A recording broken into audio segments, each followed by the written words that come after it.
So ito sir, pagudpod lap winner ng SJ. Ng SJ. Ganyan sir, pagka derby, pag malayuan na talaga, yung tipong duluhan na, mga 5th lap, 6th lap, ano po bang pabawon binibigay nyo or conditioning na binano? Yung konting tips lang. Nagbibigay ako ng karne.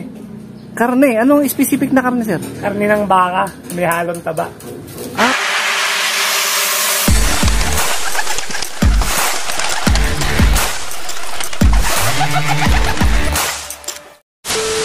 Good day mga ka-EA support! Today's video, nandito tayo sa Galaan Lop Visit dito sa Maynor, Sagaray, Bulacan upang kilalanin ang champion pansir, mag-amang pansir syempre. So kilalanin natin sila.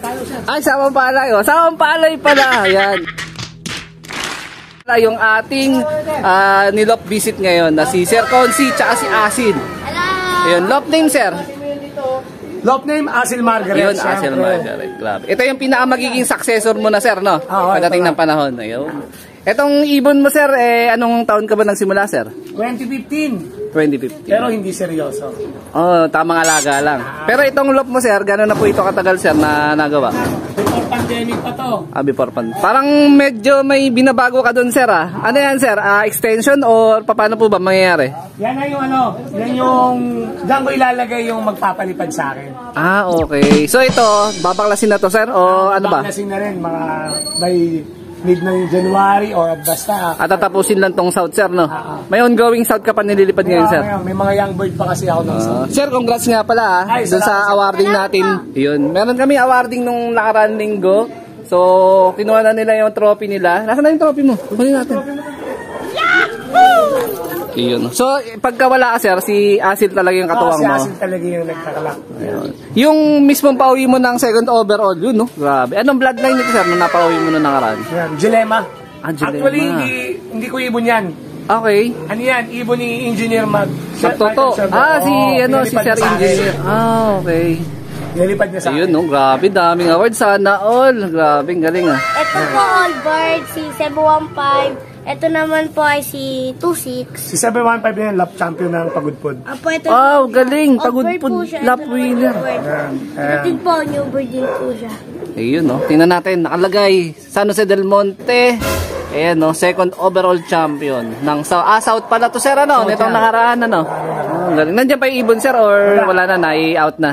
Tapos yung fourth overall, nung South din. Yes, sir. Si F2, actually wala na rin.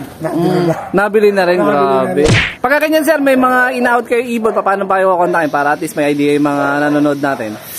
Sa FB page. FB na lang, Flash ko na lang dito sa screen, sir, yung pinaka-personal Facebook page. Facebook mo, sir, ano?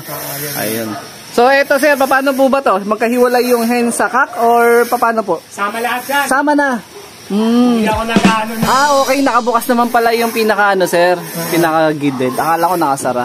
Pero dati ginawa nyo rin po ba yung gano'n, yung magkahiwalay? Dati separate talaga ako.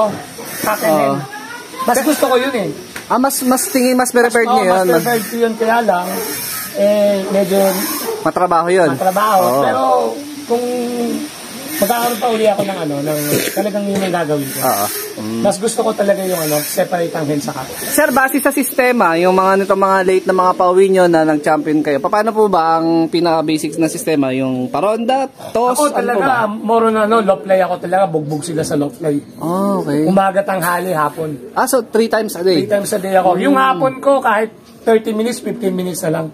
At least okay na. Wala na yun. Yung pondo nila yung umaga, sir? Yung umaga, kailangan kulang 2 oras. Basta hindi sila naka 1 oras, hindi sila titigil. Paano po ginagawa niyo, sir? Pag gano'n, may binibigay po ba special na herbal, gamot? Special, lang talaga. Makakita ko sa bubong. Bugaw, gano'n. Lang talaga. Okay. Ayun, ito yung Sir, yung gantong klaseng lapsan niyo po ba, sariling isip lang o may pinagayahin po kayo? Sarili lang. Isip ko na lang ito talaga. Galing, Kasi pang inisip ko, tatakpan ko lang siya. Sir. Hindi naman mahirapan ng pauwian dito, sir, yung arrival, hindi naman, kasi yung mga naglapot champion ko, na yun, Biberman. Yung pagudpod? Yung pagudpod, Biberman yun. Nandyan pa yun, sir, o wala na rin? Andi dito. Ayun, pwede ba natin makita, sir? Pwede, binibili na nga yun Binibili na rin? Oo.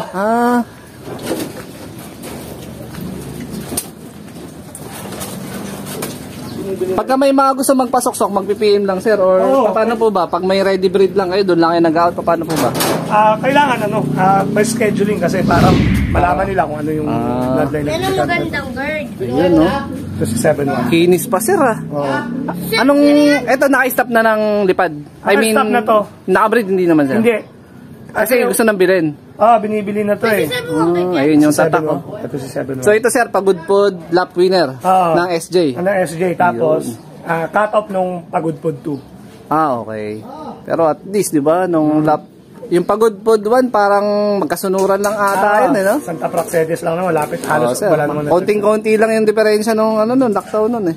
Tapos ito yung super set winner ko ng Guapa. Pagka ganyan, sir, pagka derby, pag malayuan na talaga, yung tipong duluhan na, mga 5 lap, 6 lap, ano po bang pabawon binibigay nyo or conditioning na binano? Yung konting tips lang. Nagbibigay ako ng karne. Karne? Anong specific na karne, sir? Karne ng baka, may halong taba. Kasi protein na yun, sir. High protein. Ano yun, sir? Nilalaga o hilaw? Ano yun, binabanlihan ko lang ng mainit na tubig. Bago yan sa pandinig ko, sir, yun lang sa akin. Babandian lang hugas sa banli. Hindi totally. Sa kalaki, mga gabutil ng mais. Mga ilang piraso ng gabutil, sir? No? Minsan, bibigay ako 2 piraso.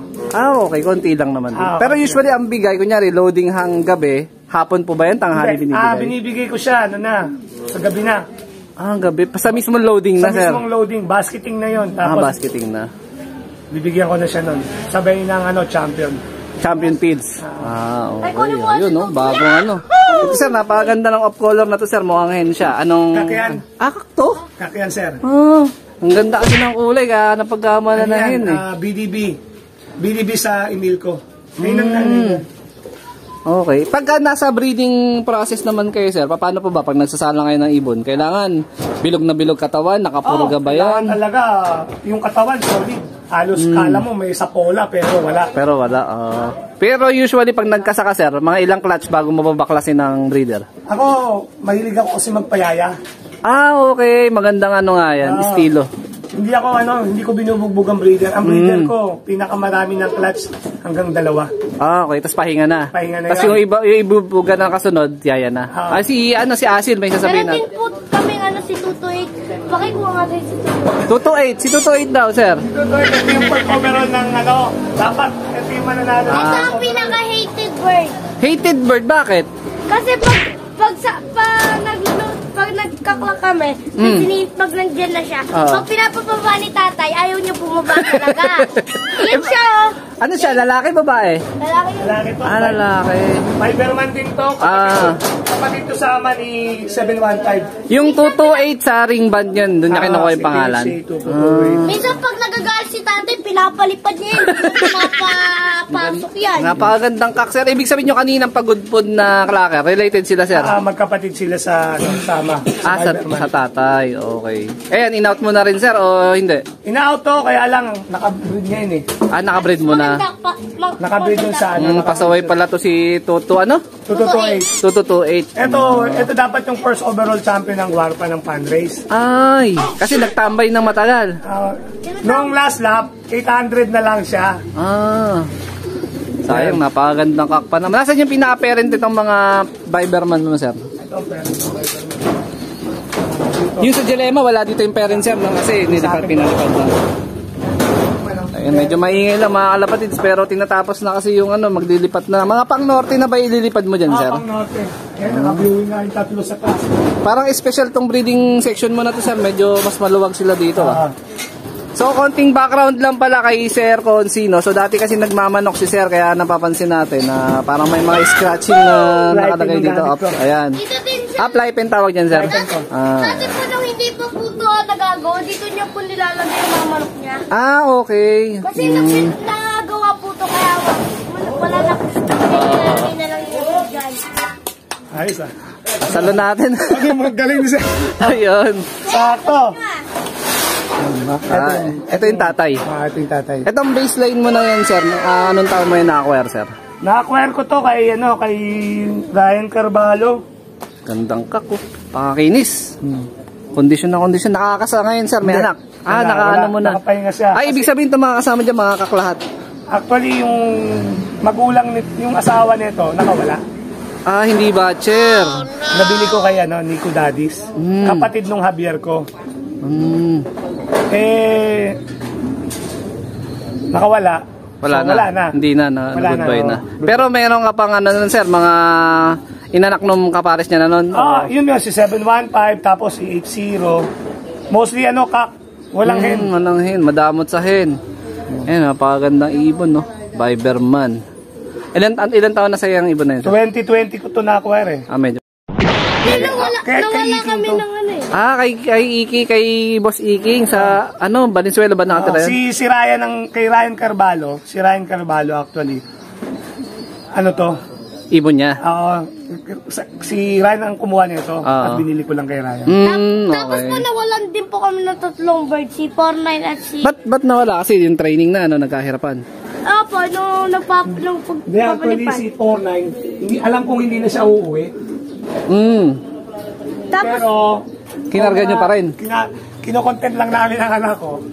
Kaya sinisigap ko pa rin, tinitingnan ko kung kakayanin pa ni 49. Pero alam ko naman yung race ni 49 pang 300 kilometer. Kumbaga middle distance lang talaga, sir. Kasi yun yung ano off color din nakakuha ng off color din sa SK. Tapos pag umi-speed yun, puro 1-2, kasabay yun kay Ricky Alba. Yung mga nagpupuling, yung mga nagpupuling winner mo, sir, noon ng mga nakaraan, anong pasok ng bloodline nun, sir? Yun pa rin yun. Yun yung SF. Nagulat niya ako, yung sa SF, ang bibilis eh. Pagka pooling, sir, may mga binibigay ka para mas tumulin or nakadepende sa bloodline talaga yun, sir? Bloodline talaga. Bloodline talaga. Wala talagang gamot na nakakapagpatulin. Ayun, tama, totoo, sir. Ito, sir, napansin ko, parang ito po ba yung pinaka-viewing nila or Hindi ano pa lang? yan, lagay ko lang yan kasi Dito talaga sila nagbo-viewing? dyan, dito talaga. Okay. Ayan, matatapusin na mga ka-EA yung bagong Flyers Loft ni sir. Diyan na yung pinaka-ano talaga, sir.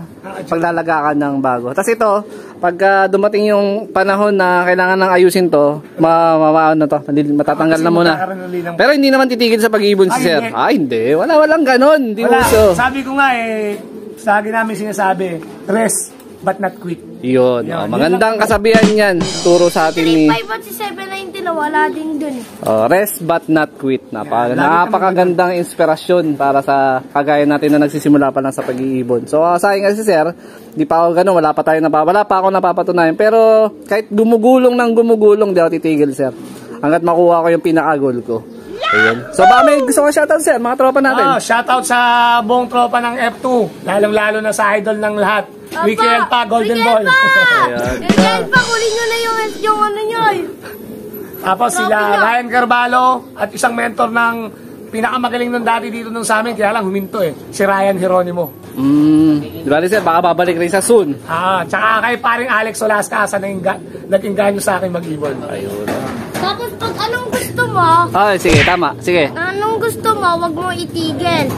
Hindi mo alam kung anong mangyayari pag tinutuloy mo. Ayun. Ayan, bilang magandang payo para sa mag-ama na champion pansir mula dito sa Sapampalay, sir, no? Yan. Okay. So, dito ko natatapusin tong video na to. Shout out sa mga solid supporter natin dyan. Siyempre, huwag kakalimutan mag-like, comment, and share. At mag-subscribe kung bago pa lang sa ating YouTube channel. So, ingat mga kalapatids. Keep safe. God bless. Ayan, no? Natapos na. Lilipat na ata mamaya, sir, ano?